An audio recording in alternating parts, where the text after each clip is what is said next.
বন্দ্যোপাধ্যায় আর মমতা বন্দ্যোপাধ্যায়ের ভাইপো অভিষেক বন্দ্যোপাধ্যায়ের প্রধান মাথা ব্যথার কারণ হয়ে দাঁড়াচ্ছে কি মিম না। যে মিম ফেসবুক ইনস্টাগ্রামে দেখেন সেগুলোর কথা বলছি না, সেগুলো হতে পারে মাথা ব্যথা, অনেক সময় তো জেলেও পুরে দেন কেউ কোনো মিম পোস্ট করলে। কিন্তু আমি বলছি মিমের কথা, এমআইএম অর্থাৎ AIMIM তৃণমূল কংগ্রেসের রক্তক্ষরণ করিয়ে ভাঙন ধরিয়ে শয়ে শয়ে পরিবার, হাজার হাজার তৃণমূল কংগ্রেস কর্মী তারা জয়েন করছেন মিমে, বিশেষ করে সংখ্যালঘু নেতাকর্মীরা। কয়েকটা ছবি দেখায়। মুর্শিদাবাদের একাধিক জায়গা, মুর্শিদাবাদের সংখ্যালঘু পরিবার একের পর এক তারা লালগোলা হোক কিংবা অন্যান্য জায়গায় তারা জয়েন করছেন মিমে। 500 পরিবার জয়েন করেছেন মিমে গতকাল এবং আজকে মিলিয়ে। 500 পরিবারে কত মানুষ থাকেন? 1500 2000। প্রতিদিন যদি 1500 2000 মানুষ জয়েন করেন, সংখ্যালঘুরা যদি জয়েন করেন তৃণমূলে, তাহলে ভাবুন মুর্শিদাবাদ মালদায় তৃণমূলের সংগঠনের অবস্থা কি হবে। মুর্শিদাবাদ, মালদা, পশ্চিম মেদিনীপুর, দক্ষিণ 24 পরগনা, একের পর এক ছবি দেখাচ্ছি। মিমে জয়েন করছে তৃণমূল কংগ্রেস ছেড়ে হাজার হাজার সংখ্যালঘু।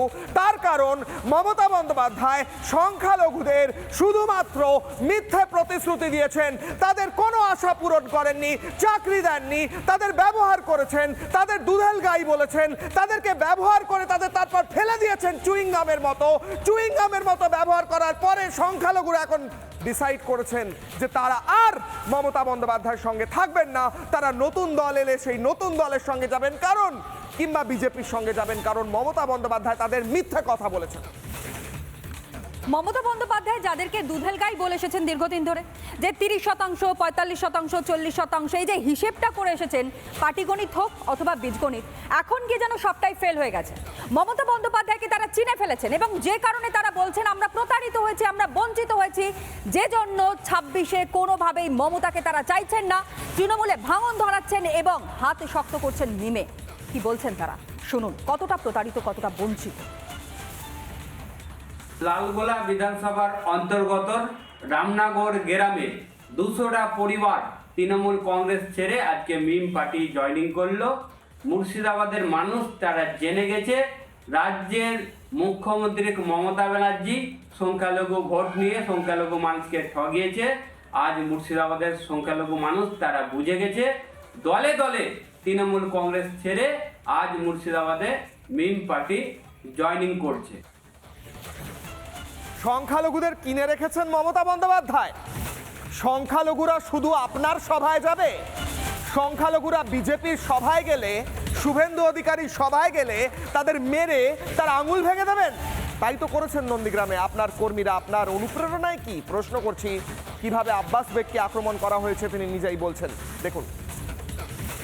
পুলিশ একেবারে দলদাস। এই যে আমাদের যে আইসি এসছে একবারে তৃণমূল কংগ্রেসের হয়ে কাজ করার জন্য একবারে পিকেট টিমের সঙ্গে মিলেমিশে কাজ করছেন, যাতে তৃণমূল কংগ্রেসকে এখানে জয়লাভ করা যায়। এই স্বপ্নই থেকে যাবে আইসির।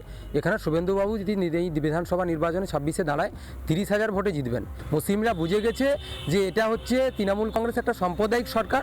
এই সরকারকে বাংলা থেকে না তাড়ালে মুসলিমদের ছেলে মেয়ে সকলের ভবিষ্যৎ নষ্ট হয়ে যাবে।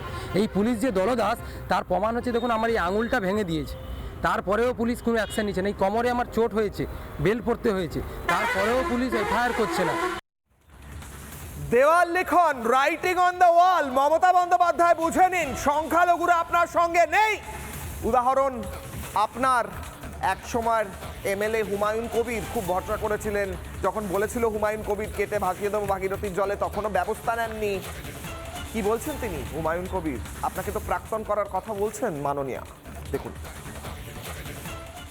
মমতা বন্দ্যোপাধ্যায়ের নির্দেশে জনাব ফিয়াদ হাকিমরা একটা বিশ্ব ইজতেমাকে যেভাবে মুসলমান সমাজকে তাদের পার্টির গতভাবে ব্যবহার করতে চাচ্ছে, এর তীব্র বিরোধিতা আমি করছি। আমাদের যিনি প্রেস সচিব তিনি কলকাতাতে প্রেস মিট করবে, আমি কিন্তু গোটা বাংলার মুসলিমদের কাছে এটা নিয়ে যাব। সেদিন আপনি বুঝতে পেরে যাবেন যে মুসলিমদের সঙ্গে আপনি কী ধরনের দুর্ব্যবহার করতে চাচ্ছেন, আর শুধু ভোট ব্যাংক হিসাবে বাংলার মুসলমানদেরকে আপনি ব্যবহার করতে চাচ্ছেন, তার যোগ্য জবাব আপনাকে আজকে আব্বাস বেগেদের মতন সংখ্যালঘু ভাই বোনেদের ওপর যেভাবে হামলা করছে তৃণমূল কংগ্রেস, কোথাও গিয়ে এটা স্পষ্ট হয়ে যাচ্ছে যা করছেন তা ভুল করছেন, এবং তার জবাব এই সকল রাষ্ট্রবাদী সংখ্যালঘু ভাই বোনেরা তারাই দেবেন।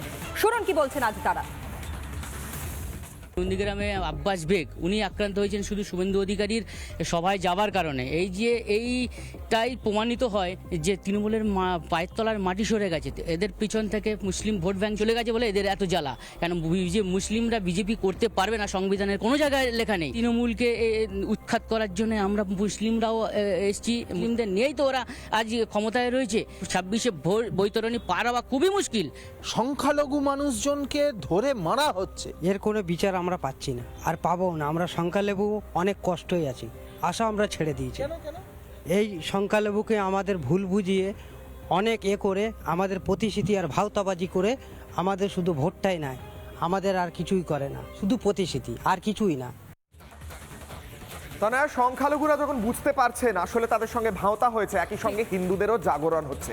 5 লক্ষ কণ্ঠে গীতা পাঠ হয়েছে কলকাতায়, এবার বীরভূমে 5000 কণ্ঠে গীতা পাঠ। উপস্থিত ছিলেন কার্তিক মহারাজ নিজে এবং অন্যান্য মহারাজরা। সেই ছবি দেখব এবং সেই ছবিতে স্পষ্ট হচ্ছে কিভাবে জেলায় জেলায় হিন্দুদের মধ্যে জাগরণ হচ্ছে এবং গীতা পাঠের মাধ্যমে তারা ঐক্যবদ্ধ হচ্ছেন।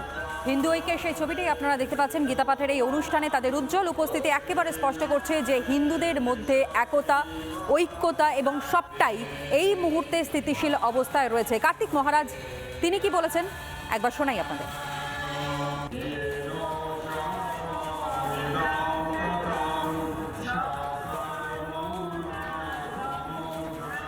বিভিন্ন জেলায় জেলায় মহকুমায় গ্রামে শ্রীমদ্ ভগবদ গীতা পাঠের ব্যবস্থা করা হচ্ছে।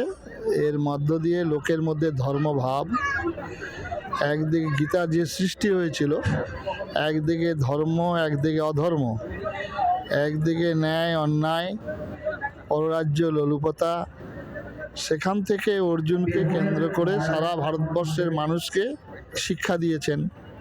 সেই শিক্ষা হচ্ছে অন্যায়ের বিরুদ্ধে দাঁড়। নানা ধরনের কন্টেন্ট দেখার জন্য লাইক করুন, শেয়ার করুন আমাদের ফেসবুক পেজ, সাবস্ক্রাইব করুন আমাদের ইউটিউব চ্যানেল।